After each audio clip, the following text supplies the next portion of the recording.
বাবা গুরুচান মাতা সত্য মামা প্রেমানন্দে হরি হরি বলো।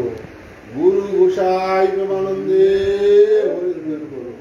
মাতা পিতা প্রেমানন্দে হরি হরি বলো। সকল হরি ভক্ত প্রেমানন্দে হরি হরি বলো। শ্রী শ্রী গুরুচাঁদ চরিত্র 459 পৃষ্ঠা।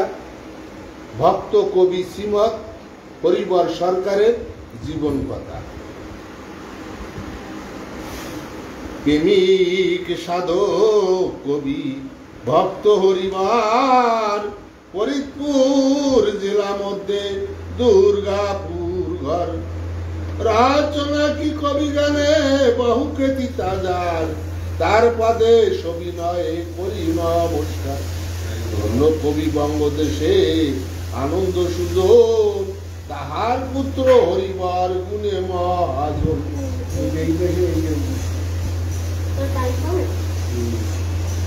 পুত্রহীন আনন্দে দুঃখ অতিশয়, মন দুঃখে হরি চান্দে কেন্দে কেন্দে কয়।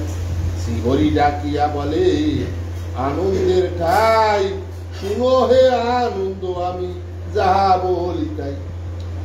1 বর্ষ ব্রহ্মচার্য পালন ভালো পত্নীর সাথে, অবশ্য সুপুত্র লাভ।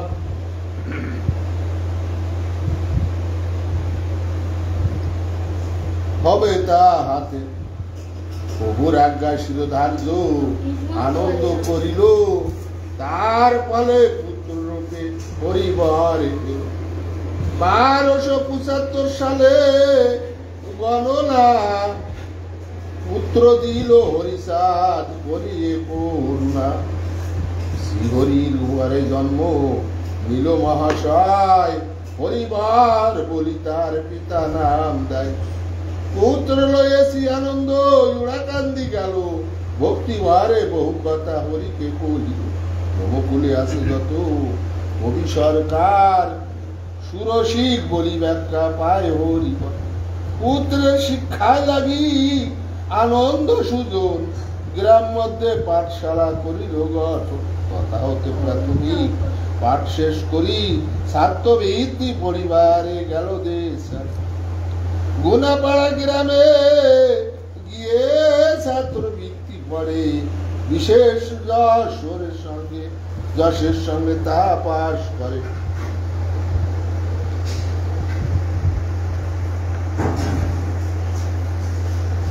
তখন নিয়ম ছিল ছাত্রবৃত্তি পড়ি মুক্তার হইতেল, পড়িয়া মুক্তারি পাঠ শেষ করিতে হো মুক্তারি পড়িল। পরীক্ষাতে শেষকালে পাশ নাই পেল, তারপরে শ্রী আনন্দ দিল, সেই হতে হরিবর সংসারী সাজি। কিছুকাল গতে জন্ম একটি নন্দন, পুত্র সহ পত্নী মূল দৈবের গঠন। এত স্বভাব কবি তাতে ব্যথা পেল, পত্নীর বিয়োগে এক গুরুত্ব বীর ছিল।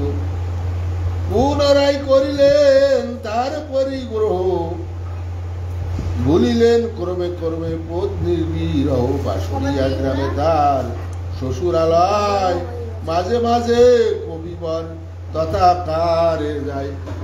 এ সময়ে হরিচাঁদ নরাকারে নাই, ধামেশ্বর গুরুচাঁদ সবে জানে তাই।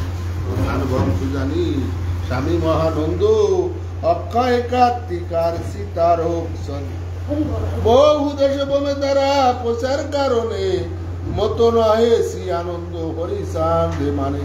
ভোগের বিধান যাহা প্রভু গেছে বলে, ব্যাধি হলে সে আনন্দ সেই ভাবে, তাই জানে সে তাই মানে। কবি হরিবর নাহি জানে মতুয়ার সব সমাচার। গীত বাদ্য কার্যে তিনি বাল্যকাল হতে বিশেষ সুদক্ষ, তিনি আসে না আমার।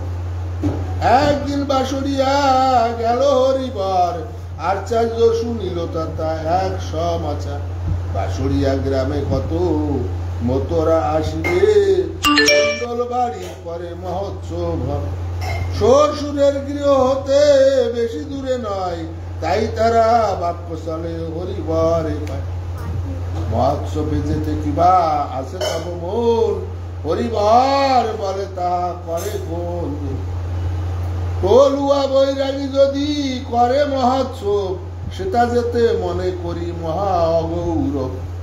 তারা বলে মহাশয়, এরা তারা নয়, মতুয়া মহোৎসব শোনো পরিচয়। জাতিভেদ প্রথা কিছু নাহি বাদাবাদী, মতো হলে সবে মিলে করে কাদাকাদি। কি কনিষ্ঠ সবে সভাবদ্ধ দেখে, সকলের পদধূলি সবে নিয়ে থাকে। কোদে কয় হরিবার কার্য ভালো নয়, কতগুলি কার্য দেখি মন্দ জ্যোতিষায়। তাদের নেতা বলো আছে কোনজন, নিশ্চয় তাহারে আমি করিব শাসন। এত বলি পরদিন সেই হরিবার, মহোৎসবে উপনীত হইল শাসন। পথে যেতে শুনি কানে সুলজিত ধ্বনি, বাকুল হইল প্রাণ গীত ধ্বনি সুর। মধুর মৃদঙ্গ বাজে মতুয়ারা গায়, কে যাবি গৌর ঘাটে আয় চলে আয়। তারকে তুই তো বল ভাব রসে ভরা, স্বভাব কবি চিত্ত হলো দিশে হারা। কি সে মনে করে এলো কিছু মনে নাই, মনের গোপনে যেন ওঠে শুধু ভাই। দ্রুত গতি সভা মধ্যে হরিবার যায়, মৃদঙ্গের সঙ্গ তার মনে না হিলয়। তারা করি নিল ধরি মধুর মৃদঙ্গ, সুসঙ্গে এতে বাধ্য করে ঝাঁকি দিল। এইভাবে গানে মত্ত রইল তথায়, গান অন্তে এলো ফিরে শ্বশুরালয়। সবে বলে কি তর্ক হইল সেখানে, হরিবার বলে তর্ক নাই ছিল মনে। সকলে ডাকিয়া বলে আচার্য তো দূরে যারা বলি না কো কাছে সূত্র। কি যে মোহিনী শক্তি মতুয়ারা ধরে, কাছে গেলে কথা কেহ বলিতে না পারে।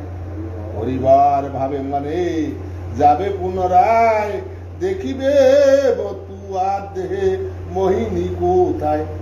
পরদিন পেল পুনঃ মতুয়ার বাড়ি, মনে মনে আজ বাটে রাখিলেন আড়ি। হেনকালে মহানন্দ গোস্বামী সুজন, আসিয়া বাড়ির পরে দিল দর্শন।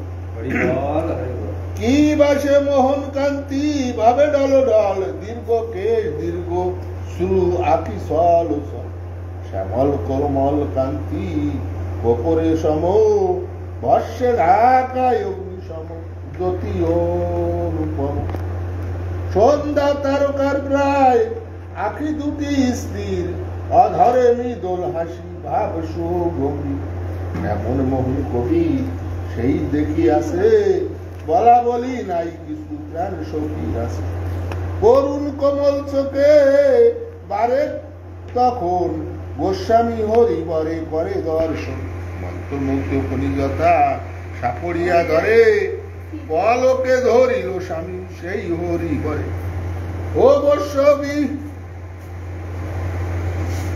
অবশ্য বিবর্ষ দেহ বাক্য শক্তি নাই, ঘন ঘন হরিবারে ফেলিল নয়ন।